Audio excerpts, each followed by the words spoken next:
Hello students, तो मैं उत्कर्ष यादव एक बार फिर से आप सभी का स्वागत करता हूं आपके अपने इस YouTube channel wisdom math academy पर। आज की क्लास में हम डिवीजन फार्मूला के बेस पर क्वेश्चंस करेंगे जो कि हमने कल की क्लास में पढ़ा था। तो चलिए देर न करते हुए हम आज की क्लास को स्टार्ट करते हैं। कल हमने क्या पढ़ा था? डिवीजन फार्मूला पढ़ा था, और डिवीजन फार्मूला में हमने क्या पढ़ा था? एक इंटरनल पढ़ा था, एक एक्सटर्नल पढ़ा था। तो आज का जो पहला क्वेश्चन है वो हमारा क्या कह रहा है कि इसमें कोई एक पॉइंट दिया है 8,9 है वो, और दूसरा कोई पॉइंट है वो दिया है -7,4, और ये जो डिवाइड कर रहा है 2:3 में, और ये कर रहा है इंटरनली डिवाइड कर रहा है। तो कैसे करेंगे इस क्वेश्चन को?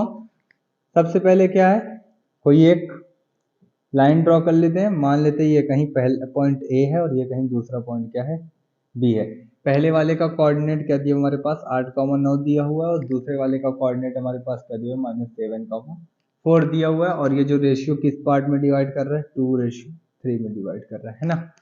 और बोल रहा है क्या कि इंटरनली अगर ये डिवाइड कर रहा है तो इसका कोऑर्डिनेट क्या होगा डिवाइड करने के बाद? तो हम फॉर्मूला यूज करेंगे। इंटरनली का फॉर्मूला क्या था हमारा? था उसका formula mx2 plus nx1 upon में m प्लस का n, comma my2 plus ny1 upon में m प्लस का n।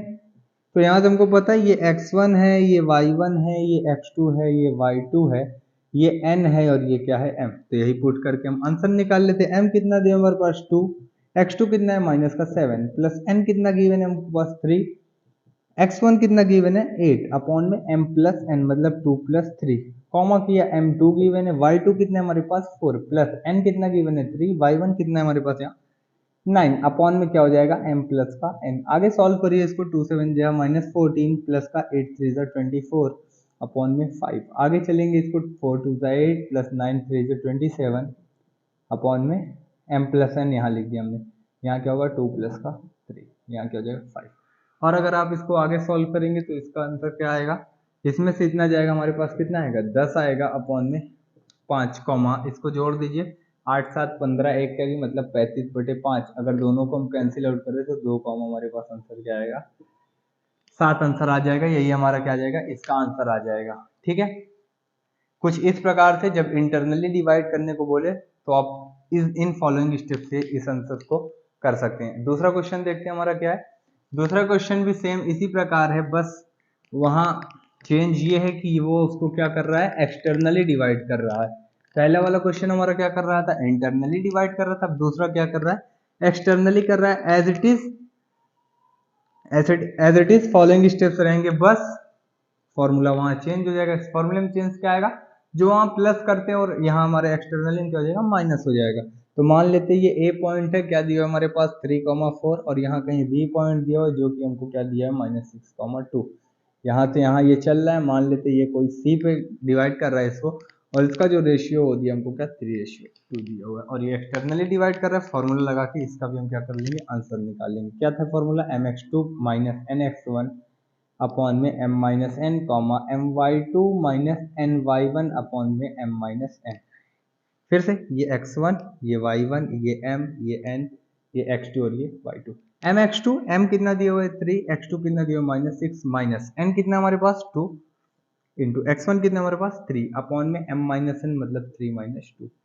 आगे चलिए my2, m कितना है हमारे पास? 3, y2 हमारे पास कितना गिवन है? 2 गिवन है, माइनस n कितना है हमारे पास? 2, y1 कितना गिवन है हमारे पास? 4 गिवन है, अपॉन में m माइनस n। नीचे वाला तो 1 हो गया, 3 में 2 गया 1, तो 1 लिखेंगे भी तब भी सही है, नहीं लिखेंगे भी तब भी सही है आंसर, है ना। तो ऊपर वाले को पहले सॉल्व करते हैं। 6 से माइनस का 18, और ये माइनस का 6 है ना, और ये 3 टू 6 माइनस का 8 अपॉन में 1 अपॉन में 1। आगे चलेंगे आप तो क्या आएगा हमारा? 18 और 6 को जोड़ देंगे, 24 आ जाएगा, माइनस का 1। और आगे चलेंगे तो क्या आएगा हमारा? 6 में से 8 जाएगा, माइनस का 2, तो इसका हमारा क्या आ जाएगा? फाइनल आंसर आ जाएगा। कुछ इस प्रकार से आप दूसरे वाले क्वेश्चन को कर सकते हैं। तीसरा क्वेश्चन चलिए देख लेते हैं हमारा क्या कह रहा है।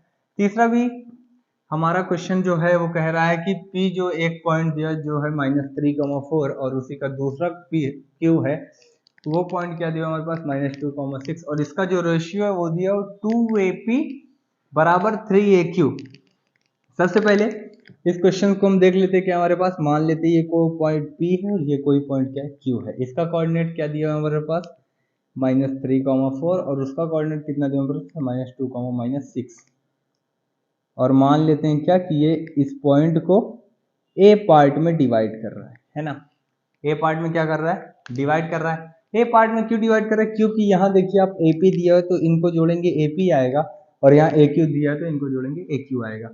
तो ये जो 2AP बराबर 3AQ, इसको कैसे सॉल्व करेंगे, AQ इधर मल्टीप्लाई में इधर आ जाएगा डिवाइड में, तो AP अपॉन AQ क्या हो जाएगा 3/2 आ जाएगा। ये मल्टीप्लाई था उधर क्या होगा डिवाइड हो गया। अब रेशियो भी पता चल गया हमको, क्या दिया हुआ रेशियो 3:2, डिवाइड किस में कर रहा है इंटरनली, तो आंसर निकाल लेंगे सीधा, क्या हो जाएगा mx2 3 into -2 plus nx1 2 into -3 upon में m plus n comma my2 3 into minus का 6 माइनस ny1, n कितना है 2 इंटू 4 अपॉन में m प्लस। आगे चलिए इसको 3 two 6 minus plus minus 3 two 6 अपॉन में 3 टू 5 हो गया, 6 3 -18 4 जा 8 और ये क्या हो जाएगा 5 हो जाएगा। इसको ऐड करेंगे -12/5, इसको करेंगे तो 18 और 8 18 तो 20 20 और 6 कितना हो गया 26 -26/5, ये क्या हो गया इसका फाइनल आंसर आ गया। तो जब आपको इस प्रकार का क्वेश्चन आएगा तो सबसे पहले आपको इसको क्या करना है, रेशियो में चेंज करना है, फिर आगे का जो प्रोसेस रहेगा उस बेस पर करना है। जैसे वहां इंटरनली बोला था तो इंटरनली का फॉर्मूला लग गया, और अगर एक्सटर्नली बोलते तो किसका फॉर्मूला लगता है, एक्सटर्नली का लगता। तो चलिए अब देख लेते हैं हमारा चौथा क्वेश्चन क्या कह रहा है। चौथा क्वेश्चन हमको पहले से ही दिया हुआ है, बनाने ड्रॉ करने की जरूरत नहीं है कि क्या क्या इसमें गिवन है। देखिए इसमें दिया कोई पॉइंट ए जो दिया है एक्स वाई, और दूसरा कोई पॉइंट दिया वो दिया -5,4, ये इसको डिवाइड कर रहा है 1:2 पे, और ये किस कोऑर्डिनेट पे डिवाइड कर रहा है वो भी दिया हुआ है, और इस पे हमको करना क्या है, एक्स और वाई की वैल्यू फाइंड करनी। मतलब जो पॉइंट दिया हुआ है दोनों का, उसमें से एक जो है उसका कोऑर्डिनेट नहीं दिया हुआ है, एक्स और वाई दिया हुआ है। तो ये क्वेश्चन ये कह रहा है कि आप एक्स और वाई की क्या बताइए वैल्यू बताइए।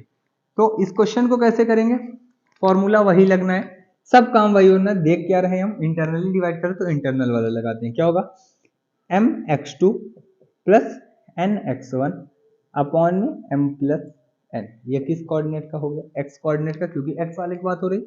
और अगर यहां बात करें तो y is equal to my2 ny1 upon में m प्लस का n। आगे चलिए देखिए, मान लेते हैं ये क्या है हमारा x1 है, ये क्या है हमारा y1 है, ये क्या है हमारा x2 है, ये हमारा क्या है y2 है, ये m है, ये क्या है n है, और ये जो है वो क्या दिया हुआ है, ये कैपिटल x है, ये कैपिटल y है, इसको कैपिटल x कर लीजिए, है ना।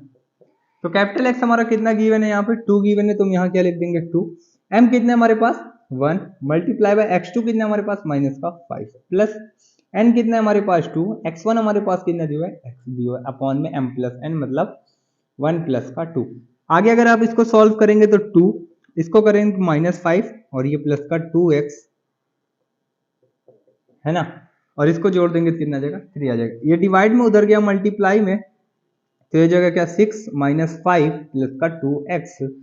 और अगर आगे आप इसको सॉल्व करना चाहें तो ये माइनस का 5 है इधर आया, प्लस का तो 6 5 हो गया 11 इज इक्वल टू 2x, और x की वैल्यू निकालेंगे तो क्या आ जाएगा हमारे पास 11/2 आ जाएगा। तो यहाँ से हमने किसकी फाइंड कर ली, x की वैल्यू फाइंड कर ली।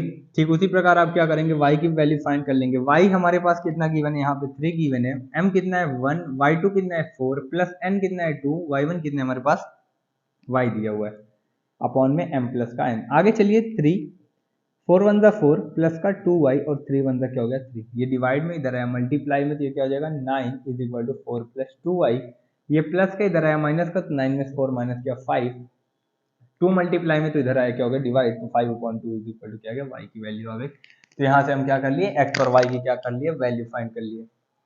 ठीक, ये चाहे हमेशा यही पॉइंट नहीं दिया होगा, कभी कभी यहाँ भी x y दिया होगा, या कभी कभी इसमें x दे दे उसमें y दे दे, तब इस टाइप के भी क्वेश्चन आते हैं। ठीक है, आप इस प्रकार से जब x और y की वैल्यू फाइंड करने को आए क्वेश्चन, तो कुछ इस फॉलोइंग स्टेप से आप आंसर कर सकते हैं। आई होप आज की ये क्लास, ये टॉपिक आपको समझ में आया होगा। Thank you.